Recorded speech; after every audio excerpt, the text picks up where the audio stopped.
Hindi na po namin napakita yung may sample ng may mga gamit kasi na-sold na po siya. Ganun po kaganda yung unit na ito. Nasa-sold out po kagad yung mga unit. Blessed House Property PH. I'm Eman Guerrero. Today, samahan niyo po akong i-house tour kayo dito sa 3-story brand new townhouse. And kung makikita niyo po, yung ating nasa kanan ay ginagawa pa. Pero ang kagandahan dito guys, dahil modern and stylish yung ating unit, maganda po yung pagkakayari. Sold out na po yung ibang unit. So, baka ikaw na ang isa sa hinihintay ng unit na ito. Ito po ay located dito po sa Mandaluyong. Yan, kung nagtatrabaho po kayo sa malapit lang, Ortigas, Makati, BGC, accessible po siya. So ayan, ang kagandahan po sa unit na ito po ay automated na po na gate. Yan, naka-bifold po yan. So hindi po siya yung mga typical na gate na pumapaypay ng malaki. Yan, naka-bifold na po siya. Yan, kung wala po kayong kasama sa bahay, galing kayo sa labas, pindutin nyo lang po yung remote, makakapasok na po kayo. At isa pa sa security feature na itong unit, yan po ay may electric fence na po. Yan, tapos may CCTV na rin po dito. At kung makikita nyo po yung ating car garage, very high ceiling po yan. So, 2-car garage po, side by side po yung pagpapark natin dito. Sample na po itong van. Pasok po tayo. Medyo makalat pa pero ano na lang, tinatapos na po. So medyo maluwag pa dito sa bandang part na to. Pwede pa yung makapaglagay ng mga ibang gamit po doon. May glass po dito kung sakaling gusto niyo na makita yung tao na galing po sa labas. Pasok po tayo. So yun, ang kagandahan po dito sa unit na ito, hindi nyo na kailangan magpa-interior. So maganda yung finish, yan, even yung ating main door, naka-DJ lock na po. Yan. Tapos yung ating wall cladding, yan. Makikita nyo parang sa hotel or condo.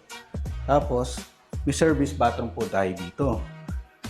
Pero ang kagandahan dito, even service bathroom siya, full toilet and bath. Yan, may shower na po. Yan, may lavatory, may water closet, may wall niche po dito para sa ating mga gamit. Yan. May drawer na rin po ito, pull out. Yan. May vanity mirror. Sa personal guys, ma-appreciate nyo yung ganda ng texture ng mga kinabit. Premium. Hindi ko po kayo binubola. Pwede nyo pong puntahan. Or pwede po tayong mag-actual viewing para mas makita nyo. And ito naman isang bedroom natin. So, sakto lang siya para sa double size na bed or even maglagay kayo ng bunk bed. Yan. Pwede rin siyang gawing office or pwede rin siyang gawing senior's room. May aircon na rin po dito. Tapos nakapaglagay na rin po tayo ng isang modular cabinet.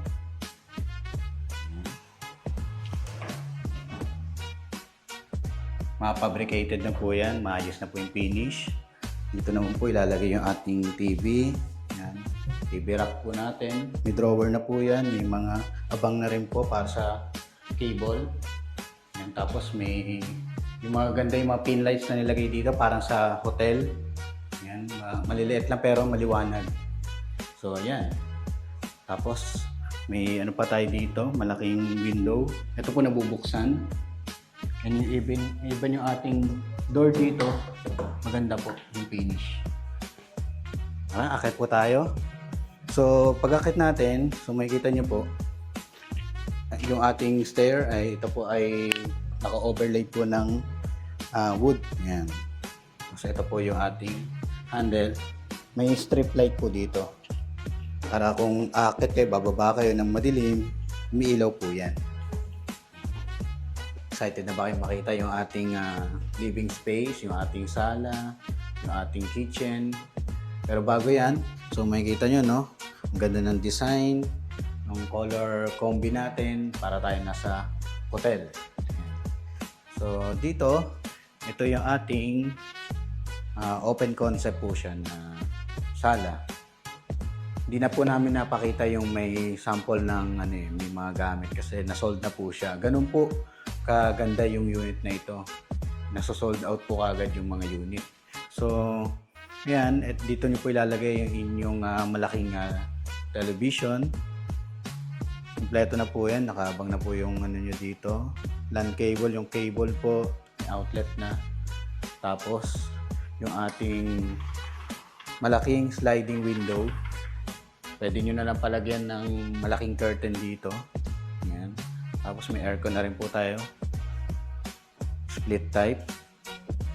Dito nyo ilalagay ang inyong sofa.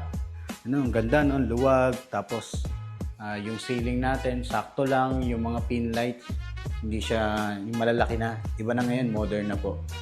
So, dito naman yung space natin para sa ating rep. Yan. May space pa dito, storage. Tapos ito po yung ating L-shape na countertop. Yan.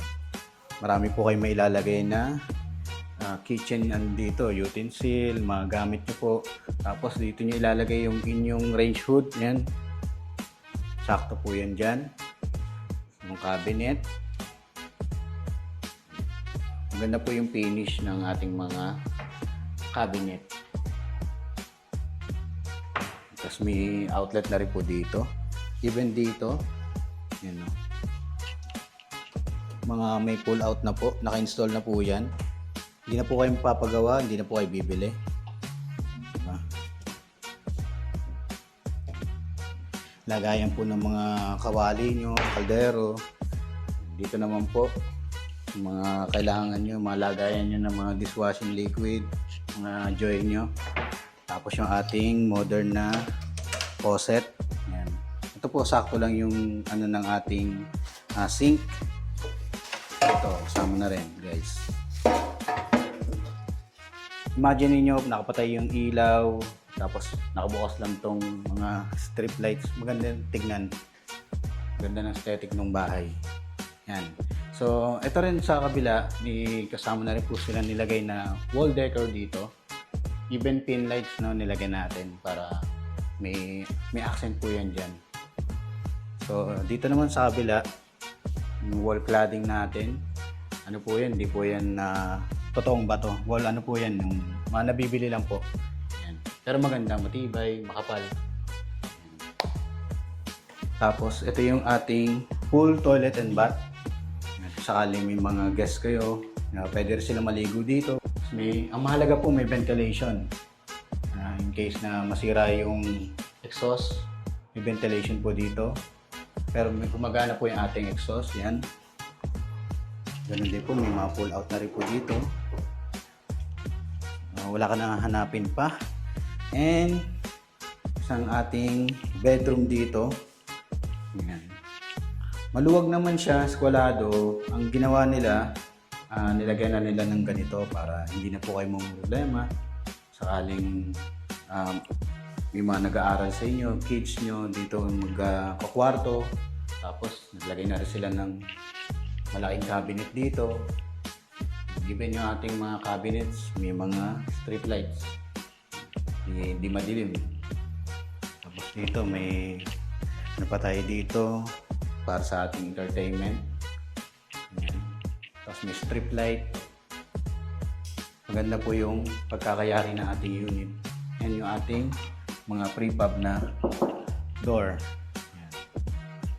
Ayun, nakita nyo guys, umilaw, no?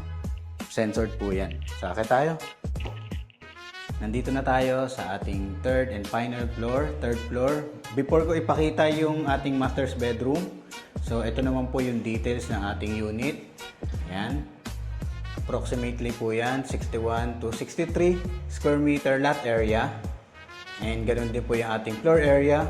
Approximate 180 square meters. Ayan. With 4 bedrooms, 4 bathrooms, and 2 car garage. Ayan. Mandaluyong City po. If dito kayo nagtatrabaho or may mga negosyo kayo dito sa area, malapit po sa BGC, Makati, accessible po. So ayan. Tara, saka ang kagandahan, no, naka-overlaid na po yung ating stairs yan ng wood planks. Ayan. Kahit nakatapak po kayo, hindi malamig sa paa. And bonus na rin yung ganda ng ating step. Senior friendly po.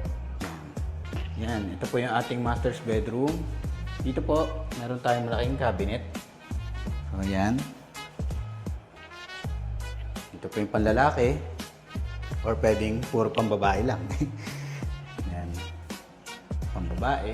Tapos sa taas, meron pa yung mga hindi nyo gaano nagagamit. Yan ang kagandahan dito. May storage pa tayo. Pwedeng lagay ng mga shoes natin, other things na hindi nagagamit. Tapos kung ako yung nakatira dito, yung mga relo ko, dito ko ilalagay, yung bag ko, di ba? Yung mga mamahaling kong bag, nakalagay dyan. And even ito, pwedeng gawing study table or working station. Makakapaglagay pa kayo ng napakalaking television dito. Yan, di ba? Ang ganda ng color combi ng unit na ito, para kang nasa condo. Yung uuwi ka na parang, di mo na kailangan isipin kung ano yung ayos. Basta nakaayos na siya. King size bed, kasya po. Compact na side table, makakapaglagay pa kayo dito. May abang na po dito. Then, may aircon na rin po. Tapos, may balcony tayo dito. Case na gusto nyo lang magpahangin, mag-coffee-coffee. Yan. Or kung may tao doon, parcel nyo, sigawan nyo na lang. Yan. And bago ko makalimutan, ito may ladder po. In case ng emergency, hindi nyo magamit. So marami sa atin iniisip ano ba itsura ng toilet natin sa master's bedroom. Yan. Ang luwag. Tapos may wall accent pa dito. Ganda yung ginawa nila. Bihira lang po ako makakita ng ganitong design sa bathroom. Maganda po yung ginawa nila. Iba yung atake nila, modern na. Tapos may vanity mirror. Ayan. Naka-tricolor na po yan. May faucet na rin ng ating lavatory. Leto na rin, may pull out, naka-install na maayos. Tapos dito, may drainage na rin. Ayan. May outlet. So, yan. Ano pa? Yan na. Akala ko tapos na. Meron pa pala. Yan. Yan, no? May pa tayo dito. Parang foyer natin. Or yung pwedeng lagyan ng mga picture or gawing altar again. Tapos may ilaw na rin dito. Diba? Sa pag-akit mo, nakalagay dito. So, ganda siya. Yan. Tapos may isang banyo po tayo dito. Yan. Kompleto rin po yung ating banyo dito. May ventilation din. Yan. May shower. And meron pa tayong pwedeng picturean dito. Sakaling gusto nyo picture, may mga bisita kayo, gusto nyo picture. Yan. Yan. Ito yung ating last bedroom. So, pwedeng guest room, kids room. Same yung po natin, mga bedroom na mga nasa likuran, same po siya ng size. So, walang problema. Kung saan nyo ilalagay ang inyong mga guests, kids, mamimili sila. Yan. Yan. May cabinet na rin. Tapos may na rin dito, drawer. Yan, TV, lagay ng TV. Dito may drawer pa. Pwede mga study table. May outlet dito. Yan, may mga drawer po. Ganda yung pagkaka-install, no? Makikita nyo naman sa smooth yung niya, pagkakapasok mo. Even dito. So, wala na kayong ibang isipin. Ang gagawin nyo na lang po is mag-move in na lang. Yan. So, yan. After nyo mapanood ang house tour vlog na ito, for sure, kung na-appreciate nyo ang ganda, sa house tour pa lang, iba pa po sa actual. Kung naghahanap kayo ng unit na parang condo style, yung vibes, yung interior, ito po yung sakto para sa inyo. Yan. And, ini-invite ko po kayo na i-visit siya ng personal.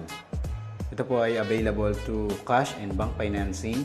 And ang price naman po ng ating unit, ito po ay nagre-range ng 19.5 million gross and 20 million gross. Yan. So, yan. Hintayin ko po kayo, message po kayo sa aking number.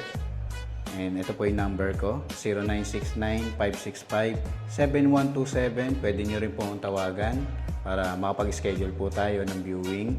And sa aking social media account, Blessed House Property PH, available din po ito.